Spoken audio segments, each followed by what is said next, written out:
Guilherme Carey, o pai das missões modernas, 1761-1834. O menino Guilherme Carey era apaixonado pelo estudo da natureza. Enchia seu quarto de coleções de insetos, flores, pássaros, ovos, ninhos, etc. Certo dia, ao tentar alcançar um ninho de passarinhos, caiu de uma árvore alta. Ao experimentar a segunda vez, caiu novamente. Insistiu a terceira vez. Caiu e quebrou uma perna. Algumas semanas depois, antes de a perna sarar, Guilherme entrou em casa com o ninho na mão. "Subiste a árvore novamente?" exclamou sua mãe. "Não pude evitar. Tinha de possuir um ninho, mamãe", respondeu o menino. Disse que Guilherme Carey, fundador das missões atuais, não era dotado de inteligência superior e nem de qualquer dom que deslumbrasse os homens. Entretanto, foi essa característica de persistir, com o espírito indômito e inconquistável, até completar tudo quanto iniciara, que fez o segredo do maravilhoso êxito da sua vida. Quando Deus o chamava a iniciar qualquer tarefa, permanecia firme, dia após dia, mês após mês, ano após ano, até acabá-la. Deixou o Senhor utilizar-se de sua vida não somente para evangelizar durante um período de 41 anos no estrangeiro, mas também para executar a façanha, por incrível que pareça, de traduzir as Sagradas Escrituras em mais de 30 línguas. O avô e o pai do pequeno Guilherme pertenciam à igreja anglicana e eram sucessivamente professor e sacristão da paróquia. Assim, o filho aprendeu o pouco que o pai podia ensinar-lhe. Mas não satisfeito com isso, Guilherme continuou seus estudos sem mestre. Aos 12 anos, adquiriu um exemplar do vocabulário latino, organizado por Ditch, o qual decorou. Aos 14 anos, iniciou a carreira como aprendiz de sapateiro. Na loja encontrou alguns livros, dos quais se aproveitou para estudar. Assim, iniciou o estudo do grego. Foi nesse tempo que chegou a reconhecer que era um pecador perdido e começou a examinar cuidadosamente as Escrituras. Não muito depois da sua conversão, com 18 anos de idade, pregou o seu primeiro sermão. Ao reconhecer que o batismo por imersão é bíblico e apostólico, deixou a denominação a que pertencia. Tomava emprestados livros para estudar e, apesar de viver em pobreza, adquiria alguns livros usados. Um de seus métodos para aumentar o conhecimento de outras línguas consistia em ler diariamente a Bíblia em latim, em grego e em hebraico. Com a idade de 20 anos, casou-se. Os membros da igreja onde pregava, entretanto, eram pobres, e Carey teve de continuar seu ofício de sapateiro para ganhar o pão cotidiano. O fato de o Sr. Old, seu patrão, exibir na loja um par de sapatos fabricados por Guilherme como amostra, provava a habilidade do rapaz.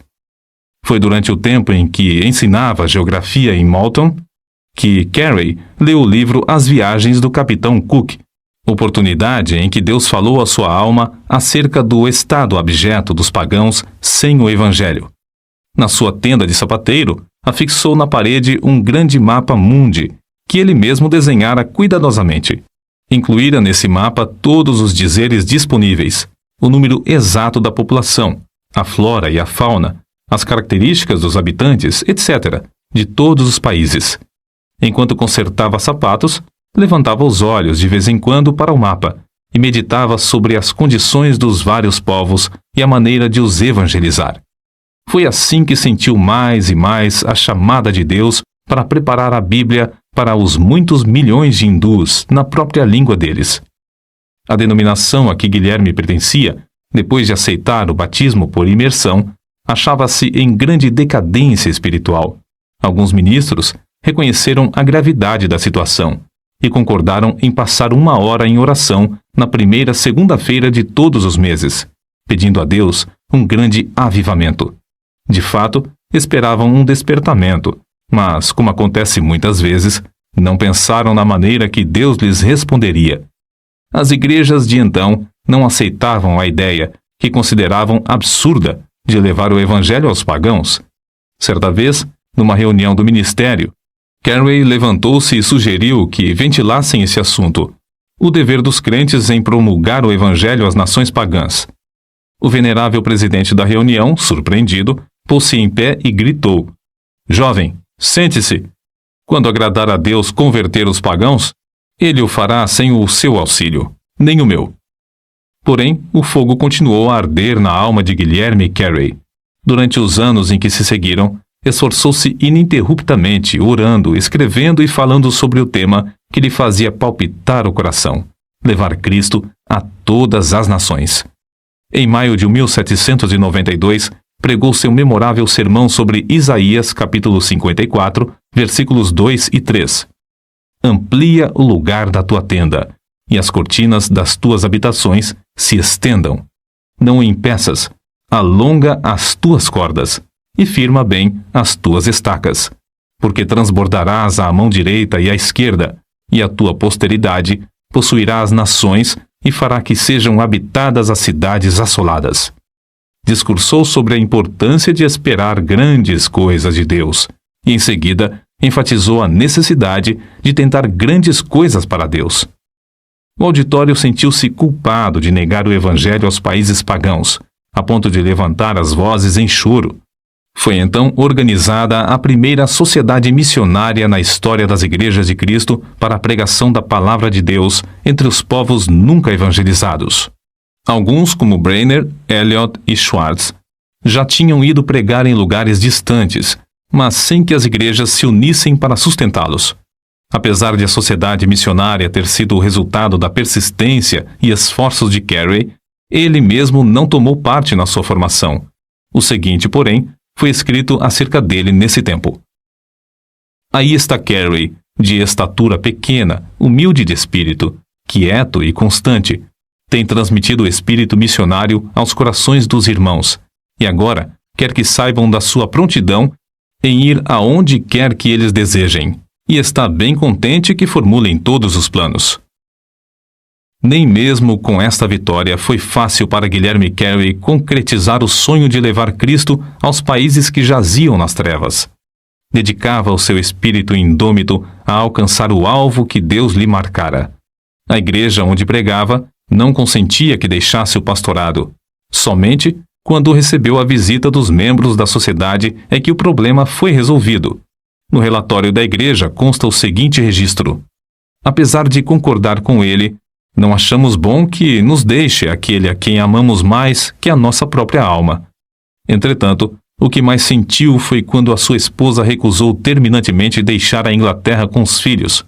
Carey estava tão certo de que Deus o chamava para trabalhar na Índia que nem por isso vacilou.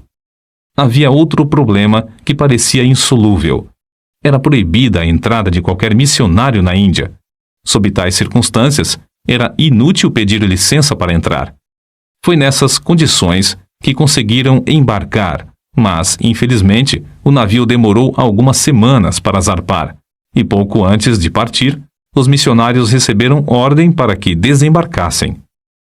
A sociedade missionária, apesar de tantos contratempos, continuou a confiar em Deus.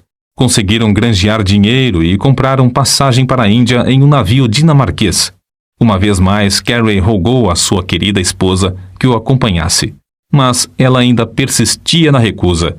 Nosso herói, ao despedir-se dela, disse: se eu possuísse o mundo inteiro, daria alegremente tudo pelo privilégio de levar-te e os nossos queridos filhos comigo, mas o sentido do meu dever sobrepuja todas as outras considerações. Não posso voltar para trás sem incorrer em culpa a minha alma. Porém, antes de o navio partir, um dos missionários foi à casa de Carey. Grande foi a surpresa e o regozijo de todos ao saberem que esse missionário conseguiu induzir a esposa de Carey a acompanhar o seu marido. Deus comoveu o coração do comandante do navio a levá-la em companhia dos filhos sem pagar passagem. Certamente, a viagem à vela não era tão cômoda como nos vapores modernos. Apesar dos temporais, Carey aproveitou-se do ensejo para estudar o Bengali e ajudar um dos missionários na obra de verter o livro de Gênesis para esta língua indiana. Guilherme Carey aprendeu suficiente o Bengali durante a viagem para conversar com o povo. Pouco depois de desembarcar, começou a pregar, e os ouvintes vinham para ouvir em número sempre crescente. Carey percebeu a necessidade imperiosa de o povo possuir a Bíblia na própria língua, e sem demora, entregou-se à tarefa de traduzi-la. A rapidez com que aprendeu as línguas da Índia é uma admiração para os maiores linguistas. Ninguém sabe quantas vezes o nosso herói se mostrou desanimadíssimo na Índia. A esposa não tinha interesse nos esforços de seu marido e enlouqueceu. A maior parte dos ingleses com quem Carey teve contato o tinham como louco. Durante quase 2 anos, nenhuma carta da Inglaterra lhe chegou às mãos. Muitas vezes faltava aos seus dinheiro e alimento. Para sustentar a família, o missionário tornou-se lavrador da terra, empregou-se em uma fábrica de anil.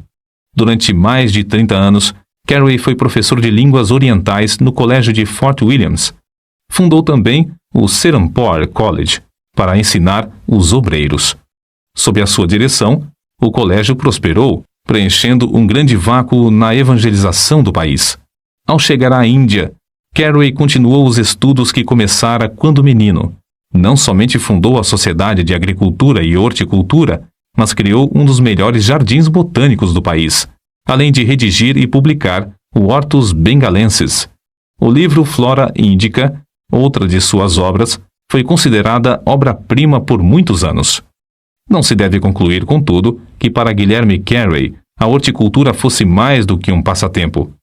Dedicou-se também a ensinar nas escolas de crianças pobres, mas, acima de tudo, sempre lhe ardia no coração o desejo de se esforçar na obra de ganhar almas.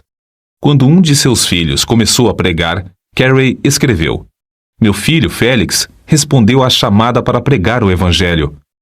Anos depois, quando esse filho aceitou o cargo de embaixador da Grã-Bretanha no Sião, o pai, desapontado e angustiado, escreveu para um amigo: "Félix encolheu-se até tornar-se um embaixador." Durante o período de 41 anos que passou na Índia, não visitou a Inglaterra. Falava, embora com dificuldade, mais de 30 línguas indianas, dirigia a tradução das escrituras em todas elas, e foi apontado para o serviço árduo de tradutor oficial do governo. Escreveu várias gramáticas indianas e compilou notáveis dicionários dos idiomas bengali, marathi e sânscrito. O dicionário do idioma bengali consta de 3 volumes e inclui todas as palavras da língua, traçadas até a sua origem e definidas em todos os seus sentidos. Tudo isso era possível porque sempre economizava o tempo, segundo se deduz do que escreveu seu biógrafo. Desempenhava essas tarefas hercúleas sem pôr em risco a sua saúde, aplicando-se metódica e rigorosamente ao seu programa de trabalho, ano após ano. Divertia-se passando de uma tarefa para outra. Dizia que se perde mais tempo trabalhando inconstante e indolentemente do que nas interrupções de visitas. Observava, portanto, a norma de entrar sem vacilar na obra marcada e de não deixar coisa alguma desviar a sua atenção durante aquele período. O seguinte escrito, em que pede desculpas a um amigo pela demora em responder-lhe a carta, mostra como muitas das suas obras avançaram juntas. Levantei-me hoje às 6 da manhã, li um capítulo da Bíblia hebraica, passei o resto do tempo até às 7 em oração. Então, assisti ao culto doméstico em Bengali com os criados. Enquanto esperava o chá, li um pouco em persa, com um munshi que me esperava. Li também, antes de comer, uma porção das escrituras em hindustani. Logo depois de comer, sentei-me com um pundit que me esperava, para continuar a tradução do sânscrito para o Ramayana. Trabalhamos até às 10 horas, quando então fui ao colégio para ensinar até quase às 14 horas. Ao voltar para casa, li as provas da tradução de Jeremias em Bengali, só findando em tempo para jantar. Depois do jantar, traduzi, ajudado pelo pundit-chefe do colégio, a maior parte do capítulo 8 de Mateus em sânscrito. Nisto, fiquei ocupado até às 18 horas. Depois, assentei-me com um pundit de Telinga para traduzir do sânscrito para a língua dele. Às 7 da noite comecei a meditar sobre a mensagem para um sermão e preguei em inglês às 7h30. Cerca de 40 pessoas assistiram ao culto, entre as quais um juiz do Sadr Delwani Daulat. Depois do culto, o juiz contribuiu com 500 rúpias para a construção de um novo templo. Todos os que assistiram ao culto tinham saído às 21 horas. Sentei-me para traduzir o capítulo 11 de Ezequiel para o Bengali. Findei às 23 horas, e agora estou escrevendo esta carta. Depois, encerrei o dia com oração. Não há dia em que disponha de mais tempo do que isto, mas o programa varia. Com o avançar da idade, seus amigos insistiam em que diminuísse os esforços, mas a sua aversão à inatividade era tal que continuava trabalhando, mesmo quando a força física não acompanhava a necessária energia mental. Por fim, viu-se obrigado a ficar de cama, onde continuava a corrigir as provas das traduções. Finalmente, em 9 de junho de 1834, com a idade de 73 anos, Guilherme Carey dormiu em Cristo. A humildade era uma das características mais destacadas da sua vida. Conta-se que, no zênite da fama, ouviu certo oficial inglês perguntar cinicamente: "O grande Dr. Carey não era sapateiro?" Carey, ao ouvir casualmente a pergunta, respondeu: "Não, meu amigo, eu era apenas um remendão." Quando Guilherme Carey chegou à Índia, os ingleses negaram-lhe permissão para desembarcar. Ao morrer, porém, o governo mandou içar as bandeiras a meia haste em honra de um herói que fizera mais pela Índia do que todos os generais britânicos. Calcula-se que tenha traduzido a Bíblia para a terça parte dos habitantes do mundo. Assim escreveu um de seus sucessores, o missionário Wenger. Não sei como Carey não conseguiu fazer nem a quarta parte das suas traduções.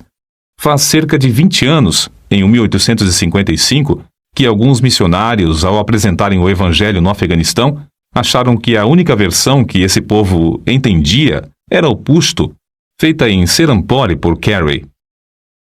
O corpo de Guilherme Carey descansa, mas a sua obra continua a servir de bênção a uma grande parte do mundo.